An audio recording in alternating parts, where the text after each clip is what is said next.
Buenos días amigos de este canal médico, de la medicina científica clínica y de la ética informativa. No se pierdan el vídeo de hoy porque van a aprender muchísimo, verán que sí. En primer lugar, sobre el colon irritable he de decir que es muy frecuente. Aproximadamente 1 de cada 4 enfermos que van a una consulta de especialista de digestivo es por síndrome de intestino irritable. Le llamo una epidemia, no la, es una epidemia del siglo XXI, como la obesidad, por ejemplo. Por otra parte, algo que realmente es inaceptable.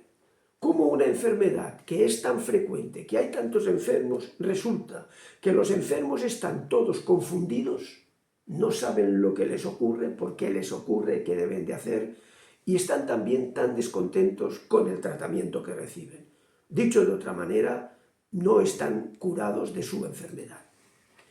Vamos allá a los 9 capítulos de este vídeo. En primer lugar, doctor Castillo, se dice que en el colon irritable el intestino está inflamado, pero ¿es eso verdad o es mentira o es un error?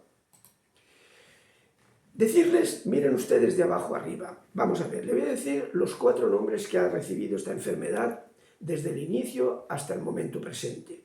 Empezó siendo llamado colon nervioso, posteriormente colon espástico. En tercer lugar, pasó a ser llamado colon irritable o hipersensible.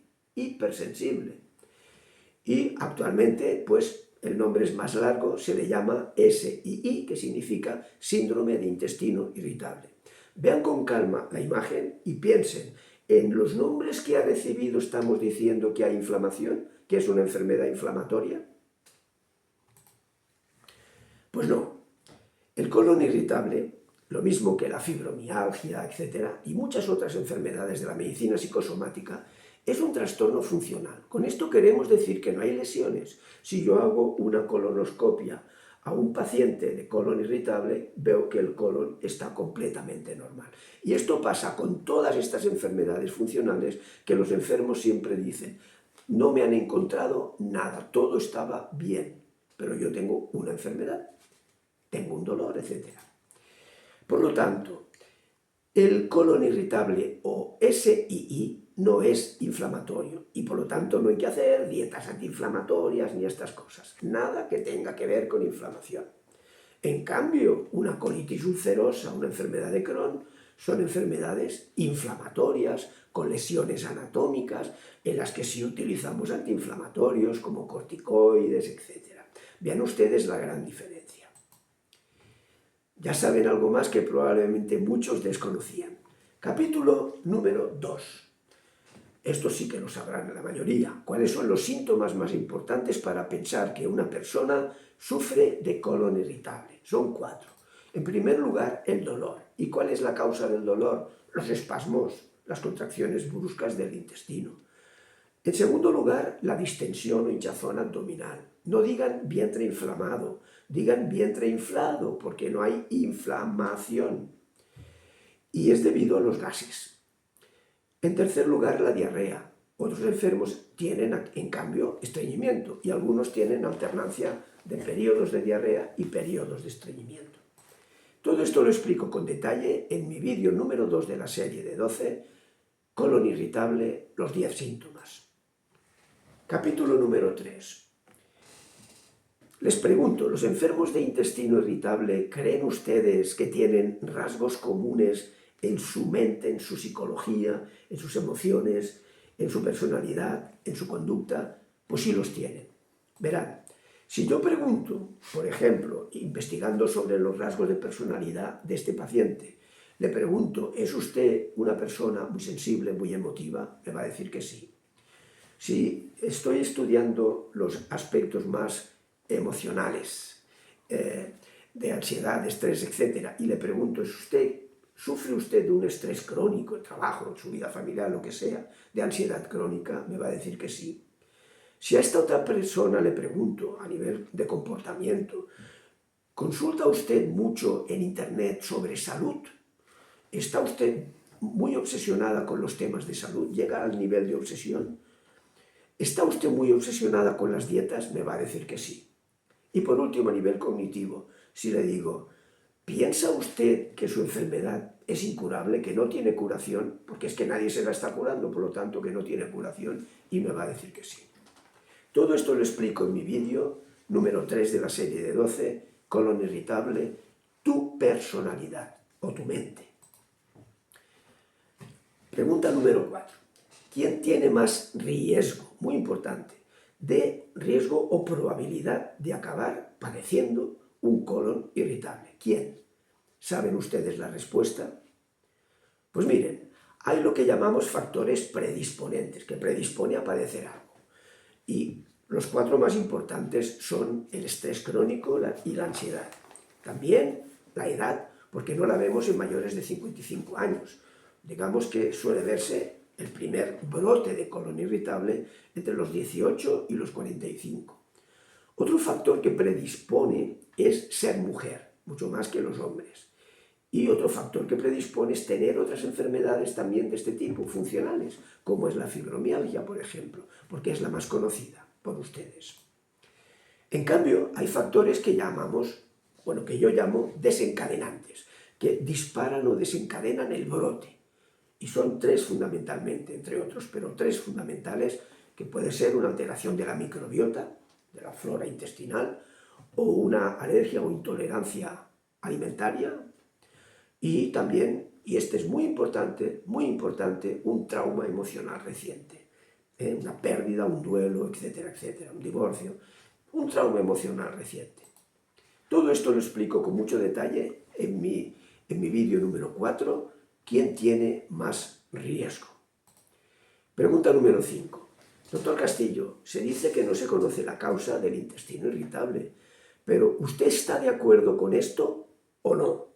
Pues mire, lo primero que he de decir es que no olviden que quien no sabe lo que busca no va a entender lo que encuentra. ¿Qué es esto? Esto no me ha ocurrido a mí. Yo sabía lo que buscaba y he encontrado la causa del colon irritable. Ahora no les voy a decir cuál es, pero sí les digo que por favor vean ustedes esta diapositiva con detalle y se respondan a sí mismos cuál es la causa universal, es decir, que tienen todos los pacientes con esta enfermedad. Les cito, por ejemplo, 3.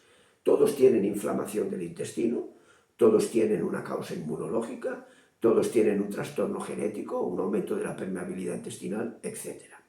Ya les ayudo con la respuesta. Miren abajo donde he escrito. No hay que buscar en las ramas lo que está en las raíces. La respuesta la detallaré porque requiere un vídeo específico en el número 5, colon irritable, la causa. Pregunta número 6. ¿Por qué los pacientes se quejan tanto de que ni la mayoría de médicos ni los medicamentos que les recetan les curan? ¿Por qué? Pues no se pierdan estas 2 imágenes. En primer lugar, los 7 tratamientos habituales que se hacen habitualmente y que están aquí, desde los psicofármacos a los antidiarreicos o a los probióticos o a los antigases, todo esto es un mero tratamiento para aliviar síntomas, tratamiento de los síntomas, ni más ni menos. Por lo tanto, si no tratas la causa, no la curarás. Hay que hacerlos, pero no tratan la causa. En cambio, hay otros que considero imprescindibles que hay que hacer siempre y no se hacen. Uno en lugar de tantas dietas que excluyen esto, que excluyen lo otro, esto no comas, esto lo otro, que les vuelven locos, hagan una alimentación sana y equilibrada y nada más, no se compliquen la vida. Pero sobre todo, imprescindible, y no se habla, es el doctor empatía. Yo empatizo con el enfermo, me comunico con él, casi nos hacemos amigos. En segundo lugar, el doctor enseñanza. Y en tercer lugar, enseñanza porque explico. Y en tercer lugar, el doctor emociones, porque hago apoyo y, si es necesario, terapia emocional. Todo esto lo explico en el vídeo número 6, colon irritable, 3 tratamientos. Pregunta 7. Doctor Castillo, en cuanto a la alimentación, ¿qué es lo más importante para mejorar esta enfermedad? Pues se van a sorprender de la respuesta tan sencilla. En primer lugar, 1. Excluya aquello que a usted no le siente bien. 2. Aumente la fibra soluble para que el colon esté a gustito y cada día a una hora más o menos habitual usted haga de vientre. Y no beba tantos líquidos gaseosos. 3. Horarios. Márquese unos horarios más o menos regulares y coma de manera ordenada para no volver loco a su intestino. 4. Cada vez que coma, no se hinche de comer, coma cantidades más pequeñas, como los japoneses. Y 5. Comer sin prisas y masticar bien. Todo esto lo explico en el vídeo 7, alimentación. Pregunta número 8. ¿Le han consultado alguna vez por un intestino irritable que no ha mejorado pese a haber tomado muchos medicamentos? Pues claro que sí, medicamentos, infusiones, suplementos y nada de nada. Esta es una paciente a la que nada le fue bien y había tomado 5 medicamentos distintos en 5 momentos. Los tienen en la imagen, vean ustedes el caos que representa esto y lo horrible que es que al final de todo esto la enferma continuará tremendamente mal.